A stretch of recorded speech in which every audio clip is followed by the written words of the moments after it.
obviously now in our unglorified, corrupted state, we can't. Yeah. And so that's with the hypostatic union. It stopped when he died. And that's interesting to hear. So in a way, and maybe this goes along really well with the biblical teaching that like he's the first fruits of the resurrection. That's right. And it is his human nature that is being glorified as sort of the example to show us what our nature will be changed and glorified. Yeah. 100%. I like that. Yeah. So sorry. I know I've been the one asking all the questions. This is good. So all right. So now with this all being kind of said, you affirm that Jesus claimed to be God, which is the most interesting thing that I've heard. Mm-hmm. So that going back to the monotheism, Mm-hmm. right? How do you reconcile that? Because you believe that Jesus and the Father are separate beings. They're not the same being. So how is that not two gods? Yeah, and I would and I will answer that. I'm not trying to get around it, I promise. I want to say that because there's the difference in persons, right? Because you guys will say that there are three persons. Correct. But one being. We will say there are three persons with three beings because we believe that to be your own person, part of what it means to be your own person is to have your own being. Okay. So do you see how that is? But you don't. So like even with the persons in the Trinity, the Trinity view, they have their own being. They just share it. They have the same one being that they own, that they possess, right? You're saying that they have their own separate beings. So if they have their own separate beings and they're gods, that's literally multiple gods. Yeah, no, and I don't have any problem saying that we're I would say that we're henotheists or monolatrists is probably. I know. No, just play. So, but I also would say that is I would say that at least the earliest biblical traditions, when you go back to them, are, if you look at the biblical scholarship on it, that the earliest biblical traditions of Israel were actually henotheistic. They didn't deny the existence of other gods. They subordinated all gods to the Most High God, right? Okay. And so within our framework, we would hold that the Father acts as the Most High God, right? Okay. And so, but we would say, and there's also to understand our position, I think it was funny, in Bill Craig, I'm a massive fan of Bill Craig. I've often said, if anyone could convince me to Trinitarianism, like it would be Bill Craig. And so Bill, if you ever see this, like I would love to have a conversation with you. Is Bill Craig William Lane Craig? William Lane Craig. Okay. William Lane Craig was someone who actually had a big influence on me when I was kind of tempted by atheism, and then I watched him smack down Christopher Hitchens, and I was like, well, I guess I'm not going down that road. So come out. So, he said once that Latter-day Saints need to get together their perfect being theology. They need to figure that out. And it's sort of like we reject perfect being theology. Perfect being being theology is that where we start with the definition of God is that of which there can no greater be conceived. Okay. Right? Got it. I believe that if you follow that logic philosophically to that of which no greater can be conceived, what it will lead you to is to an abstraction. Okay.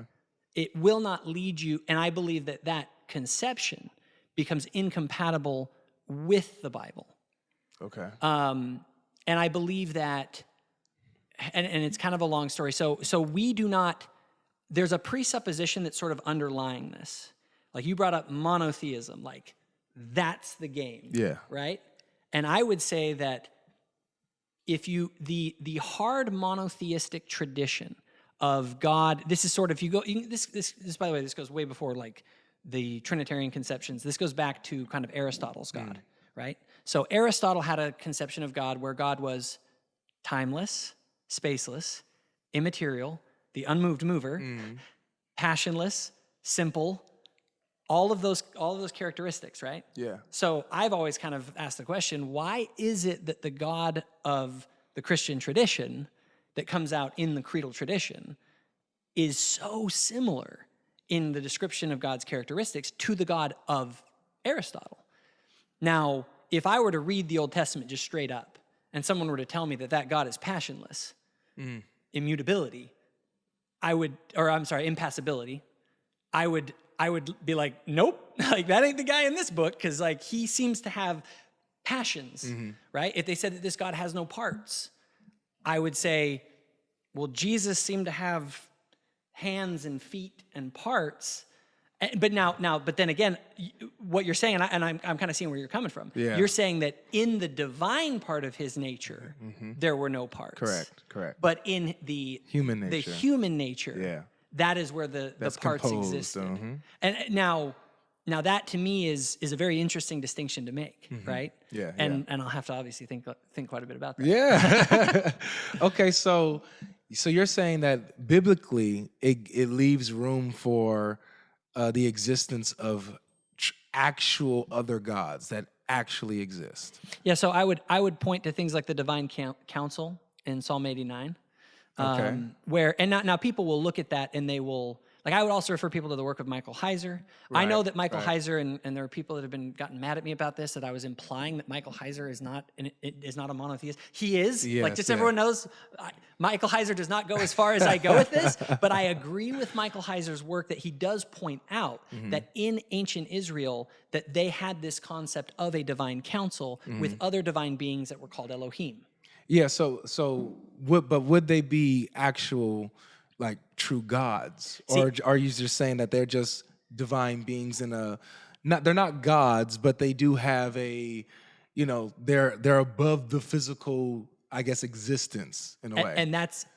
And this is where I want to point out, it depends what you mean by God. Yeah.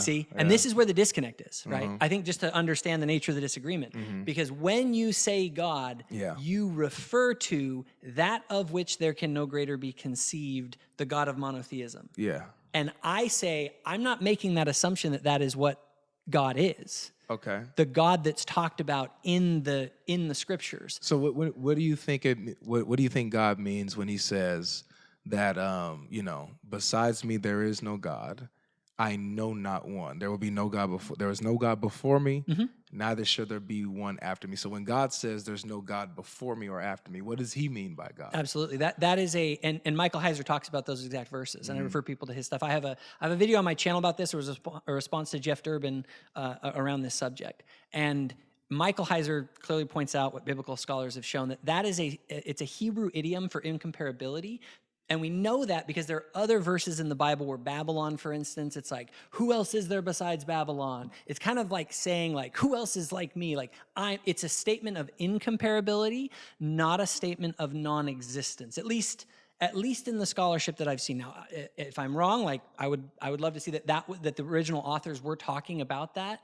The scholarship that I've seen has led me to believe that would be the best exegesis of the original thing, is that this is a statement of incomparability, not non-existence, because in other verses it does talk about this idea of other gods. And I think what's being established here, and I agree, is that there are other divine beings, but it is very clear that Yahweh occupies the highest position amongst all divine beings.